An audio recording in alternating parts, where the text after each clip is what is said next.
Dream to become the next Sir Isaac Newton or Albert Einstein? Learn from the master. Refath Bari. Watch his videos to achieve your dream. Junior Algebra lecture number 84. I can see some of my students are desperate to leave, but that's fine. I'm just taking an online test. Sure. Now, today what we're going to go ahead and do is take a look at differential surfaces. If you recall, last lecture... Have those headphones over here so I Sure. can take my online test. Yeah, so let me just give my student some accessories to take his online exam. Now, back to the do now, which is what? Last lecture we examined differential lengths. Today we're going to be taking it a step further and taking a look at differential surfaces, okay? Now, our do now is going to kind of recap what we did in the previous lecture.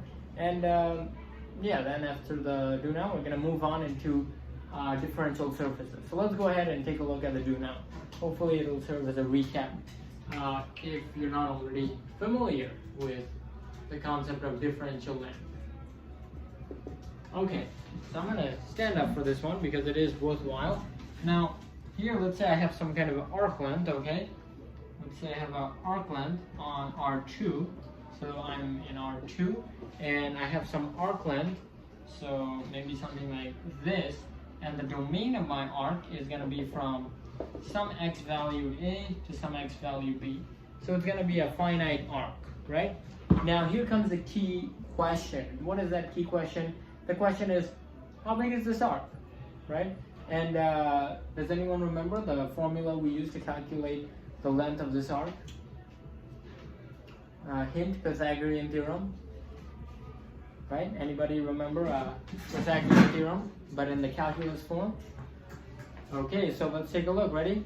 So it's simply going to be the integral, right? Integral of the square root of 1 plus the differential of the function dx. And of course, we're going to square this inside over here, okay? Hopefully not the 1. We're not squaring the 1, but only the differential f prime of x. Alright, so that is the formula for finding the arc length between 2 points A and B, okay? So why don't we make this a definite integral and put the limits of integration as A and B. Now what I want to do is take a look at the idea of the differential surface, okay? So let me go ahead and erase what do we have over here.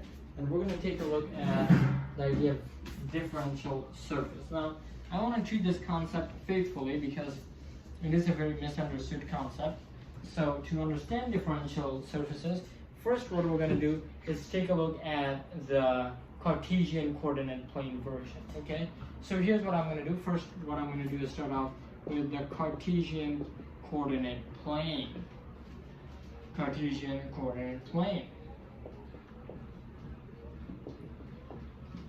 All right, now, in Cartesian coordinates, let's say you have some kind of a region in R2, okay? So let's say we have some kind of a varying region, something that looks like a pile of goo right here, and we want to find the area of a very small piece of this region. How are we going to do that? The answer is using differential surfaces, and we're going to take a look at it right now. Now, in Cartesian coordinates, the reason why I chose Cartesian coordinates is because they're easy to work with for differential surfaces for the first time. So let me show you what I mean. So let me grab my bucket of markers and let's take a look at what I mean, okay? Now, I'm going to take a very small slice, a very small piece of my differential surface, okay? So let's say I grab that piece. What's the area of that piece is really the key question when it comes to differential surfaces, okay? The area of this tiny piece. Okay, now in Cartesian coordinates, hopefully you know the answer to this. What is that going to be? Any ideas, Alex? You want to give a shot? Yeah. What is the area of this infinitesimally small piece going to be? dA. Oh, that's right, dA. And what will dA equal? It's going to have a width and a length and a width, right? Yeah. So length we can call it dx and width we can call it dy. So that means we can define the area of this differential surface using only two parameters, right? Right. dA is simply going to be the product of dx and dy. And the reason why I can treat it as a rectangle is because it's an infinitesimally small piece. So that means dA is equal to dx dy. But it's not so easy. It's not so easy when it comes to coordinate systems that are other than Cartesian. So some examples may be spherical, polar, azimuthal, and even cylindrical. So today I want to take a look at spherical coordinates and what the differential surface area may look like in spherical coordinates, okay? Perhaps we're not going to get through all of it because it is a very long proof, but I at least want to establish the idea of spherical coordinates to our first time viewers. Now the part where linear algebra comes in here is when you want to transform between Cartesian coordinate systems and spherical coordinate systems. At that point, we can utilize a matrix that's gonna allow us to switch back and forth between those two coordinate systems. Okay, so enough talking. Let me move my live camera up a little bit. Okay. Now, I want to begin with the idea of spherical coordinates. How? Let's go ahead and just draw a sphere in R3. Okay, so this is R3, and I'm going to just draw a sphere. Okay, so let's see. How should I draw a sphere? Let's use a brown. Okay, that's a sphere. Let me just add some dimensionality to it. Okay, so that's my sphere. Who agrees that this looks like a sphere? Yeah. Looks like a sphere, right? Okay, now what we're gonna do is take a section, a very small piece of this sphere. Okay, so what I'm gonna do is go ahead and take a small piece of my sphere. Sorry for the disruption, okay? Now, taking a small piece of my sphere is gonna look like what? Check it out, check it out. We're gonna start here, and then we're gonna go all the way here. Okay, now that might not look like a slice of my sphere, but let's take a look at what does, okay? Boom. Hopefully you agree with me that encompasses a small region in my sphere, okay? That's a small region in my sphere. Okay, Alex, you agree with this? This looks like does the blue region look like a small piece of my sphere? Yeah, it does. Yeah. Okay, so good. I have agreement from one of my students. Now, we're going to use this small section of the sphere to not only establish spherical coordinates, but to also take a look at the idea of differential surfaces. Okay, so first things first is I'm going to connect this with my origin. Okay, so connect both pieces of my slice with the origin, and boom, there is my differential surface. Okay, now what I'm going to do is just go ahead and erase the remainder of the diagram because it's not relevant to differential surfaces. Remember, when we're talking about these infinitesimally small surfaces, we want to focus on the smaller picture. So let's go ahead and erase all of that, and we should be good to go. Okay.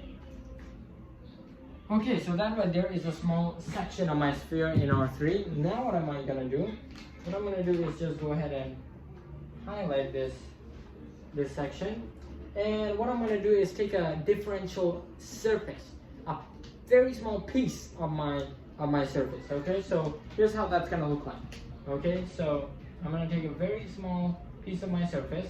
You can see that I highlighted it in green. And if I go ahead and shade that in, you should see that that's my differential surface, which I'll denote as dA. Okay, now let me just go ahead and connect this with the origin so that you get a sense of what's happening here. Okay, so now we have a very different type of differential surface than we originally had in Cartesian coordinate systems, right? In the Cartesian one, we had a rectangle. Life was easy. Here it looks very different. Even though this is a rectangle, we don't know the length or the width in terms of parameters established for the sphere. So what do we have to do? We have to put down some of our own parameters. So let me go ahead and show you what parameters I'm going to put down. First and foremost, let phi, you might recall phi from the cylindrical coordinate system. This is a completely different phi, okay? but this is the phi for spherical coordinate systems, not cylindrical. So this is the phi that establishes the angular displacement from the x-axis. So hopefully that makes sense. So that being phi, what's my theta gonna be? What's my theta gonna be? My theta is simply gonna be, let me go ahead and redraw my z-axis, which is critical, absolutely critical to this diagram here. So my theta is simply going to be the distance from the z-axis, okay? And to illustrate that, what I'm going to do is go ahead and project two of the vertices of my differential surface onto the z-axis, okay? Here's how that's going to look like. Projecting these surfaces onto the differential surface, onto the z-axis, I'm going to get something that looks like this, right? It looks kind of like a semi-pyramid if you look at it at the right way, okay? Now, this pyramid is going to have an angle, right? It's going to have an angle theta from the z-axis. So we can go ahead and denote this as theta. And here's where our differentials start to come in, right? If this is phi, this small increment in the angle is going to be d phi. Likewise, if this is theta, this small increment in the angle is going to be what? You guessed it, it's d theta. Okay, and of course the radius is the other parameter involved here, right? So what are the three parameters involved in spherical coordinates? You have the radius, you have theta, which is the angular displacement from the z-axis, and you have phi, which is the angular displacement from the x-axis. Okay, so hopefully all of that makes sense. All right, so now what I'm going to do is just go ahead and show you what I'm talking about. When I talk about coordinate transforms, I'm talking about going from x, y, z to what? Well, my x-axis, my x component is going to be replaced by r, my y component is going to be replaced by theta, and my z component is going to be replaced by phi. Now, depending on whether you're reading a physics, engineering, or mathematics textbook, these two coordinates, phi and theta, might switch, but for the purposes of this lecture, we're going to keep it as r, theta, phi. Okay? So hopefully that makes sense. Okay. With that being said, we're now going to establish the coordinate transformations between the Cartesian coordinate system and the spherical one. Okay, so here's how I'm going to do that. Let me take you through each and every one of the steps. So let's say I'm back in my spherical coordinates. Here I am back to R3. Okay, but this time it's going to play out a bit differently. Okay, I'm going to have a point over here. Let's traditionally, this point will be denoted as x, y, z in Cartesian coordinates. But now I want to take a look at the transformations to spherical coordinates, okay? So here's what's going to happen, okay? I'm going to connect this point with my origin, okay?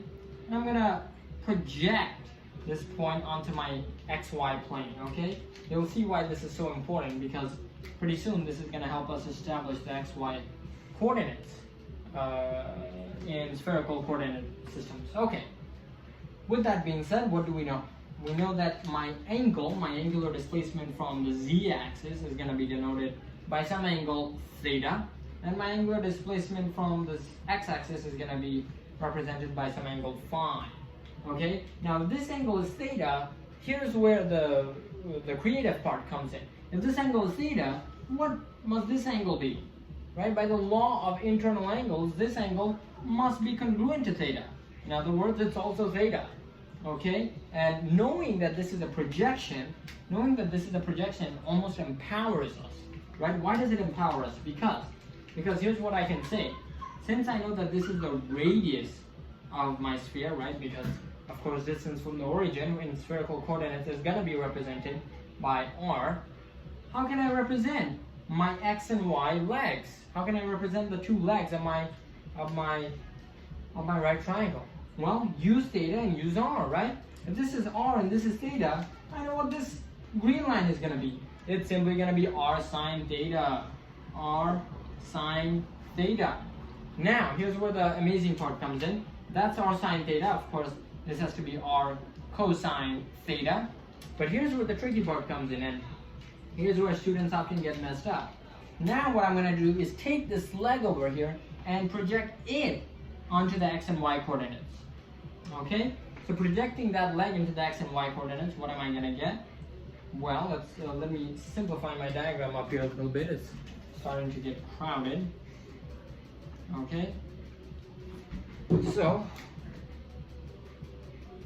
I know that this is a right angle, and I know this is a right angle, and I know this over here is going to be r sine theta, and what else do I know?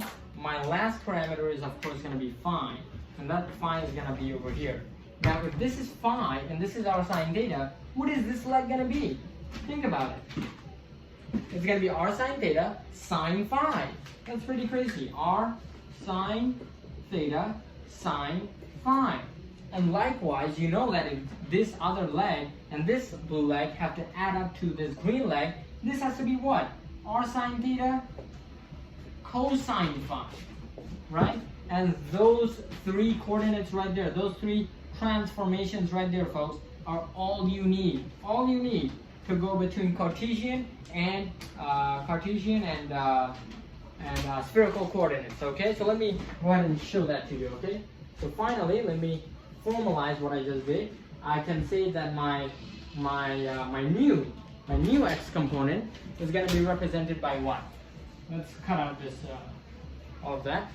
My new x components are going to be replaced with what? R sine theta sine phi. Likewise, my new y coordinates are going to be r sine theta cosine phi. And finally, my z coordinates are going to be r cosine theta, folks, r cosine theta. Okay, that has been a good wrap, a good introduction, hopefully, into the spherical coordinate system. All right, so thank you for watching. Subscribe to Bari Science Lab to fall in love with math and science, especially programming.